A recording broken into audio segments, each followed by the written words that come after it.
नमस्ते आज साँझ मैले नयाँ भिडियो लिएर उपस्थित भएको छु आजको भिडियोमा स्मोक नोड 2 लिएर आएको छु प्रब्लम यो टर्न अन हुँदैन देखाउने वाला छु यो चार्ज पनि हुँदैन यसमा न लिड यसमा बल्छ न यसमा यो डिस्प्लेमा आउँछ यो चार्ज पनि हुँदैन अन पनि छैन यो पुरै डेड अवस्थामा छ र आज हामी यो भिडियोमा हेर्नेवाला छौँ यो के प्रब्लम रहेछ फर्स्ट डिसेम्बल गर्छौँ त्यसपछि यसमा के प्रब्लम छ के इस्यु रहेछ हामी त्यसलाई फिक्स गर्नतिर लाग्छौँ यो भिडियोमा हेर्नेवाला छौँ मेरो च्यानलमा भिजिट गर्दै हुनुहुन्छ भने मेरो च्यानललाई चाहिँ सब्सक्राइब गरिदिनु होला र साथै बेल आइकनलाई पनि प्रेस गरिदिनु होला साथै मेरो भिडियोलाई धेरैभन्दा धेरै सेयर गरिदिनु होला यो के प्रब्लम रहेछ यो टर्न अन हुँदैन चार्ज पनि हुँदैन के इस्यु रहेछ हामी अब हेर्नेवाला छौँ र त्यो हेर्नुभन्दा अगाडि चाहिँ मेरो च्यानलको सानो प्रोमो पछि चाहिँ हामी यसलाई सुरुवात गर्नेवाला छौँ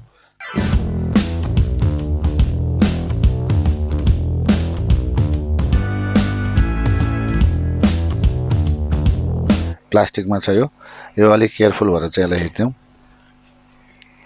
यो नदिकन यो रिमुभ हुँदैन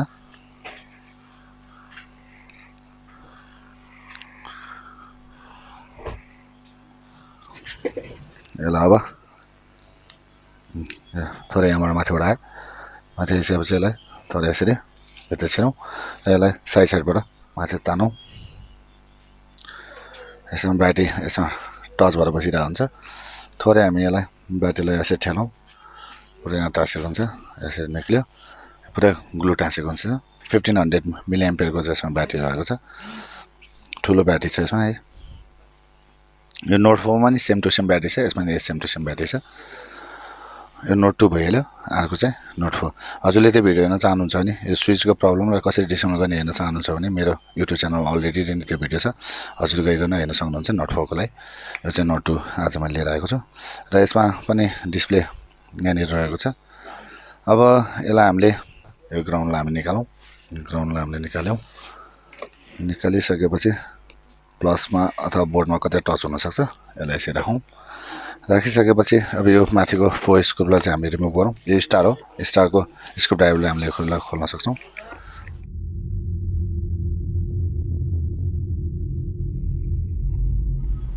यो 4 स्क्रू रिमुभ गऱ्यौँ गरिसकेपछि अब यो बोर्डलाई तल यसरी तान्दाखेरि तल आउँछ तर त्योभन्दा पनि पहिला सुरु हामी यो डिस्प्लेको कनेक्टर छ यसलाई हामीले बिस्तार माथि निकालौँ ग्लु रिमुभ गर्नलाई चाहिँ हामी यो हालौँ यो हालिसकेपछि एकछिन राखौँ र यसपछि यसलाई यसरी यो माथि निक्लियो है सजिलोताले र अनि यसलाई थोरै हामी तल प्रेस गरौँ यो तलपट्टि पनि पुरै टाँसेको छ यसलाई पनि हामी रिमुभ गरौँ यसरी यहाँ पुरै टाँसिरहेको हुन्छ यो वायरमा यसलाई यसो गरेर यसरी निक्ल्यो भित्रबाट यसरी छिरौँ र यसरी बाहिर निक्ल्यो डिस्प्ले यहाँ छँदैछ यो भाग यहाँ रहेको छ अब हामीलाई यसरी निकालेर हेरौँ के इस्यु छ त्यसमा सेम टु सेम नोट 4 जस्तै छ यसमा अलिकति सिस्टममा त सेम टु सेम आइसीहरू पनि सेम छ अब यसलाई हामी एउटा यो पनि रिमुभ गरेर हेरौँ 1 स्क्रू अब यो बाहिर निक्ल्यो पुरै क्यापेसिटर नै सर्ट भएर बसिरहेको छ यो सबै लिक्विडले गर्दा यस्तो हुने हो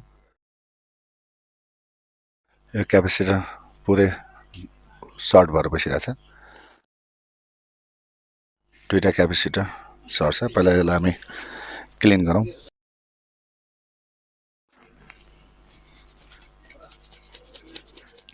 यसलाई हामी यसरी क्लिन गरौँ सानो क्यापेसिटर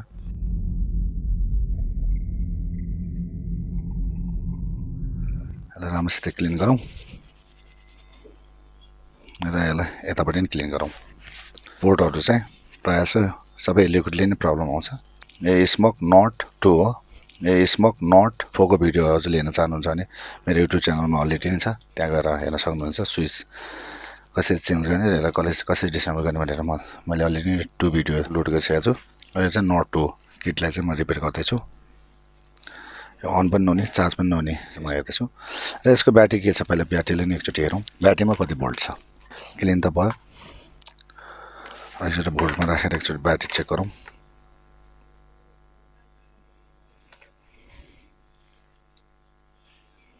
ब्याट्री पुरै एम्टी नै छ र एकचोटि हामी चार्जमा लगाउँ चार्जमा लगाइसकेपछि भोल्टेज कति आउँछ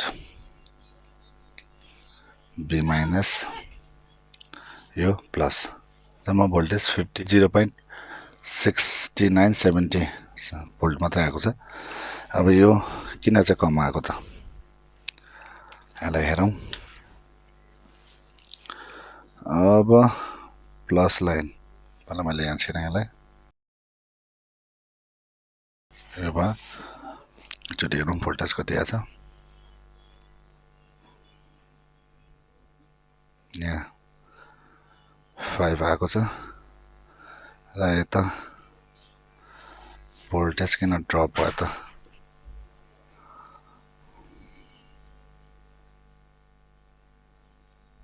जम्मा 84 भोल्ट मात्रै आएको छ भनेपछि अब हामीले हेर्नु पर्यो यो किन चाहिँ यसो भयो। यो कुनै क्यापेसिटर दुईटा सर्ट त छैन। एकचोटि यसलाई निकालौँ, बजार मुडमा राखौँ,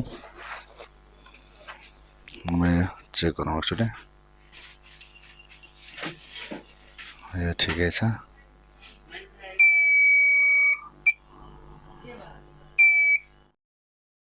बाहिरबाट एक्सटर्नलबाट चार्ज गरौँ हामी।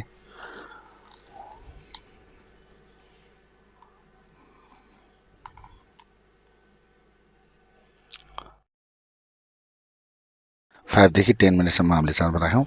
अब राखिसकेपछि यो एकचोटि चेक गरौँ कति भोल्ट आयो। यसलाई निकालौँ। निकालिसकेपछि एकचोटि भोल्टेज चेक गरौँ। 3.40 भोल्टेजमा चार्ज भयो। यसमा राखौँ र यसलाई लक लगायौँ। लगाइसकेपछि यसलाई हामी यहाँ सोल्डिङ गरौँ र अनि चार्जिङ हेरौँ।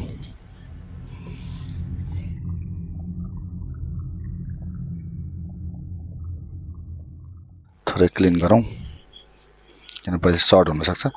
अब हामी यसलाई अन गरेर हेरौँ, यो अन भएको छैन। अब एकचोटि चार्ज हेरौँ। पहिला चार्ज ल्याएको थिएन, अब अहिले हेरौँ चार्ज के हुन्छ। हेर 2% चार्जिङ। स्मोक आयो, यो अन भयो। अब यो नो अटोमाइजर हेर्नु 6% भएछ। यो 6% चार्जिङ भइसक्यो। यो चार्जिङ पनि सक्सेस भयो। यो अन भइरहेको थिएन, यसलाई हामीले अन पनि गऱ्यौँ र चार्जिङ पनि बढिरहेको छ, चार्जिङ पनि ओके भएको छ। यसरी चाहिँ हामीले यो स्मोक नर्ड 2 लाई हामीले रिपेयर गरेको छौँ। अब यो हामी प्याक गर्नेवाला छौँ। प्याक गरिसकेपछि भइहाल्छ। यो चार्ज 6%सम्म चार्ज भइरहेछ। यसरी चाहिँ यो चाहिँ कस्तो भन्दाखेरि यो लिक्विडले गर्दा ड्यामेज हुनसक्छ। यो सर्ट थियो क्यापेसिटर, त्यसलाई हामीले सर्ट रिमुभ गऱ्यौँ। र ब्याट्री पुरै इम्टी थियो, कति दिनसम्म यो बन्द भएर बसेको यो थाहा भएन, त्यही कारण पुरै इम्टी थियो। चार्जमा उठायौँ, रिपेयर सक्सेस गरेको छौँ। र मेरो च्यानल भिजिट गर्दै हुनुहुन्छ भने मेरो च्यानल चाहिँ सब्सक्राइब गरिदिनु होला, साथै बेल आइकन पनि प्रेस गरिदिनु होला र यो भिडियोलाई धेरैभन्दा धेरै सेयर गरिदिनु होला। कस्तो भिडियो हजुरलाई चाहिन्छ कमेन्ट पनि दिनु होला। रिपेयर सक्सेस भएको छ, यसलाई पछि प्याक गर्छौँ, डन भइसकेको छ। अर्को भिडियोमा चाँडो भेट्ने बाचा गर्दै यो भिडियोबाट चाहिँ म बिदा लिन चाहन्छु।